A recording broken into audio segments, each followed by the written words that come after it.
الحمد لله رب العالمين والصلاة والسلام على أشرف الأنبياء والمرسلين سيدنا محمد وعلى آله وصحبه وسلم عشركي كهري يكسب سنة هوانك يا قرآنك إنه كجهد ليني أوريها رسولك صلى الله عليه وسلم وحا أيضنا aynu ku sii xidhiidhinaynaa aayaddii aynu ka dhawaajinay ahayd in la yidhi waqarna fii buyuutikunna walaa tabarajna tabaruja aljaahiliyati aluulaa aayaddaasi ayaa aynu jecel lahay inaynu casharkeennan ka sii bilowno maxay aayaddu daaran tahay maxay aayaddu cid amraysaa maxayse cid ka reebaysaa إلهنا جل جلاله وحاو هوينك نبي الله محمد عليه الصلاة والسلام وأمري إن أي قريه هذا كسق ناذان وين قريه هذا كبحن إلا حاجة يدن ضروري يمويان أو حوائج التشرع أي أبحان سيدة صلاة أو أي مسجد كأبحان أو شردي جيدي له أو مرك أي مسجد كأبحيان أي كفو قاذان waxyaabihii reebanaa oo ay ka mid ahayd in ay libaas shuhra libaas amba dhar caanbaxnimo oo qurux leh oo laacaya ay qaataan amba wax udgoon oo carfaya oo kamkamaya in ay sii isticmaalaan iyadoo oo taa la diiday ayaa ilaahay wuxuu leeyahay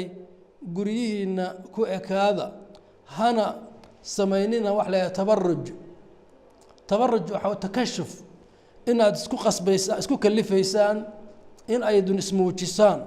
oo bilicdiina iyo dhalaalkii quruxdiina aad zinadiina aydun muujisaan sidii ay haweenkii hore oo jaahiliga ahaa ay u muujin jireen halka aan jecel lahay inaynu mudanno oo balqadar yar istul taagno oo aad u dhuuxno u dheehano dhagahana u raaricno waxay tahay qaybtaasi ah walaa tabarajna tabaruj aljaahiliyati aluulaa maxay macnaheedu tahay waxa uu odhanayaa تابعي قتادة إذا خرجتن من بيوتكن وحلو جيدا هدي أيضا هوين وكبحذان قريهن مركا قريهن كبحذان هسميننا سيدي هوينكي هراء جاهليها أي استمين جرين محي أهيد وحليه وكانت لهن مشية وتكسر وتغنج وحي أهايين هوينكي جاهليها markay guryaha ka soofaan ay ka baxaan kuwa daanshooda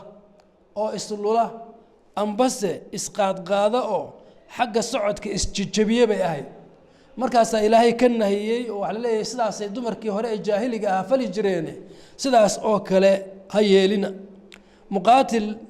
ibnu xayaan ayaa isagana waxa uu ku macneeyey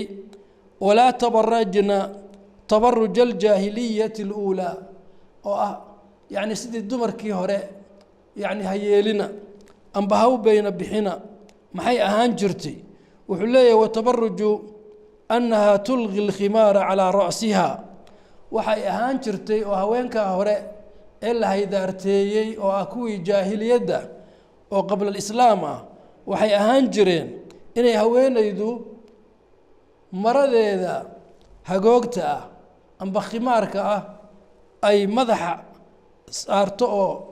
حق دنبي أي مريسو وسيدا دنبي حق دنبي كتورتو وسيدا الرجل إمام ذا وقعتان وكله أي سيدا يدا أي يشو ويسن اسكو أتكين ومدح يكو أتكين وضبدنا أي موقتو لقنت ذي إيو غورت ذي إيو أي موقدان وولبا سيدا لقن حرك ذي إيو واحد الله يقانو وساقيدي أي حدنيد أم بدقها وحي وجري أي موغدان أم بس أي وبوض موغدان تاسبا وحي أي تبرجك للديدي وكذلك سداسي أو كلا وحكى له الله الشيء إن تبرجك جاهلية دي هرأوها دمرك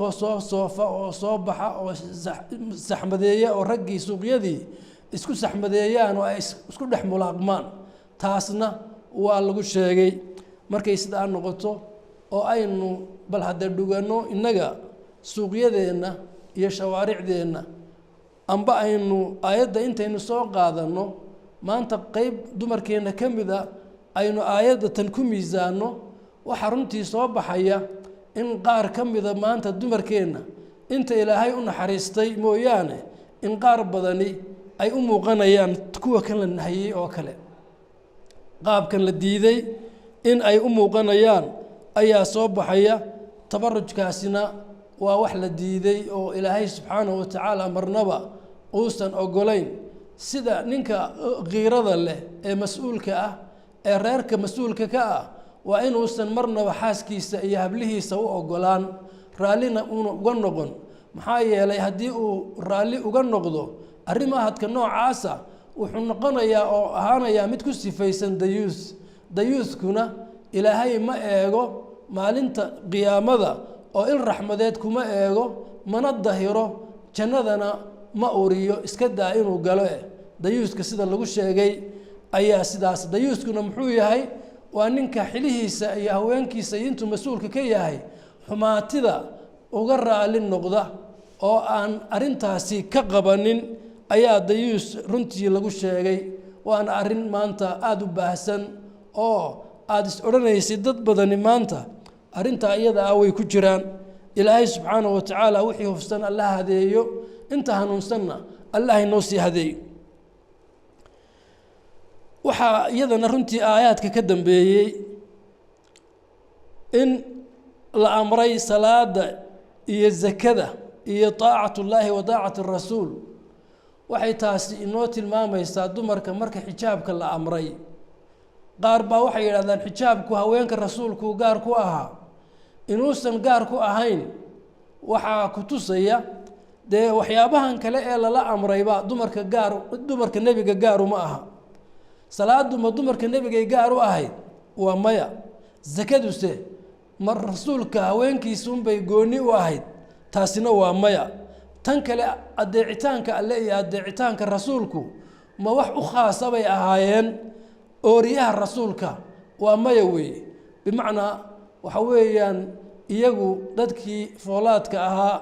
ee ugu akhyaarsanaa haweenka ee tilmaanta iyo tusaalaha ahaa ee la higsanayay ayay yihiin oo waa lagu halqabsaday laakiin dumar oo dhan ayaa arrinta tan iyo waxyaabahan laga rabaa tabarrujkana loo diiday xijaabkana laga rabaa waa dumar oo dhan weeye tan kale waxaa muuqanaysa marka ilaahay leeyahay inamaa yuriidu allahu liyudhiba cankum rijsa ahla albeyti wayudahirakum tadhiira in ay haweenka rasuulku ku jiraan oo ay ka mid yihiin ahlulbeytka rasuulka moxamed calayhi salaatu wasalaam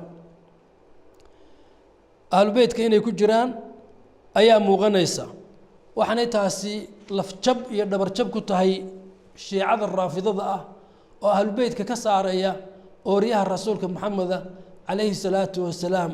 waxaanaynu arkaynaa waxyigii ilaahay soo degay iyo kalaamkii ilaahay iyo kitaabkiisii oo ay ku qariran tahay kuna qoran tahay iyada oo dumarkii laga soo hadlayey oo siyaaqa iyo lixaaqa aayadaha hore iyo kuwa ka dambeeyaaba dumarka rasuulkuna ay ka hadlayeen oo la leeyahay waxyaabahaasi laydiin amrayaa waxaa laydiin farayaa waxaa yacni awaamirtaasi laydiin siinayaa waa si laydinka kaxeeyo rijsiga waxa la yidhaahdo laydinka geeyo iyo haddaad tihiin ahlubeytka in laydin dahiro oo dhinac walba laydinka dhildhilo oo laydinka hufo oo laydin hufo oo laydinkala haadiyo oo ayaa la doonayaa wey sidaasi ayay iyaguna uga mid yihiin kolkaa yacni ahlubeytka rasuulka moxameda calayhi salaatu wasalaam waana arrin ay tahay inaynu fahamno arrinta shiicaduna inaysan wax haba yaraatee daliil cuskisan inaysan ahayna inay tahay wax